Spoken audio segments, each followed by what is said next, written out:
আজকের এই মিছিল ডাক দিয়েছি। আপনারা লক্ষ্য করছেন গত পরশুদিন রাতের অন্ধকারে গোপনে প্রশাসনিক নোটিশ দিয়ে আমাদের দেশের সরকার পেট্রোল ডিজেল 2 টাকা এবং রান্নার গ্যাসের মূল্য পেট্রোল ডিজেল 3 টাকা এবং রান্নার গ্যাসের মূল্য 2 টাকা বৃদ্ধি করে দিয়েছে। 5 রাজ্যের নির্বাচনের পর মানুষের উপর তারা এই বোঝা চাপিয়ে দিল।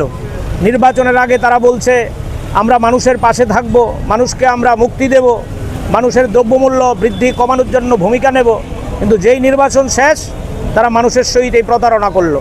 এই প্রতারণার বিরুদ্ধে ঘৃণা জানিয়ে, ধিক্কার জানিয়ে এবং অবিলম্বে এই মূল্য কমানোর দাবি নিয়েই আমরা আজকে রাস্তায় নেমেছি। আমরা মনে করি বিজেপির বিরুদ্ধে লড়াই এবং দ্রব্যমূল্য কমানোর লড়াই এক এবং অভিন্ন। বিজেপি মানেই হচ্ছে প্রতারণা, বিজেপি মানেই হচ্ছে মিথ্যা, বিজেপি মানেই হচ্ছে মানুষের সাথে দ্বিমুখী আচরণ। সেখানে এই দ্বিমুখী আচরণের প্রধান প্রমাণ হচ্ছে 5 রাজ্যের নির্বাচনের আগে মানুষকে আশ্বাস দেওয়া এবং নির্বাচনের পরে দাম বৃদ্ধি করা। তাই আমরা রাস্তায় নেমেছি আজকে। ডালের দাম বেড়েছে, তেলের দাম বেড়েছে, সরষের তেলের দাম থেকে শুরু করে সমস্ত ভোজ্য পণ্য, নিত্য প্রয়োজনীয় সামগ্রীর দাম বেড়েছে এবং বাড়বে। কারণ এই ডিজেল পেট্রোল হচ্ছে সমস্ত কিছুর চালিকা শক্তি, রান্নার গ্যাস হচ্ছে সমস্ত কিছুর তালিকা শক্তি। কদিন আগে সেখানে বাণিজ্যিক সিলিন্ডারের দাম 2000 টাকা বাড়িয়ে দিয়েছে। সুতরাং মানুষের উপর কূপ, মানুষের উপর বোঝা, এটা আমরা বলছি এটা এক ধরনের জ্বালানি তেলের বোমা মেরেছে মানুষের উপর।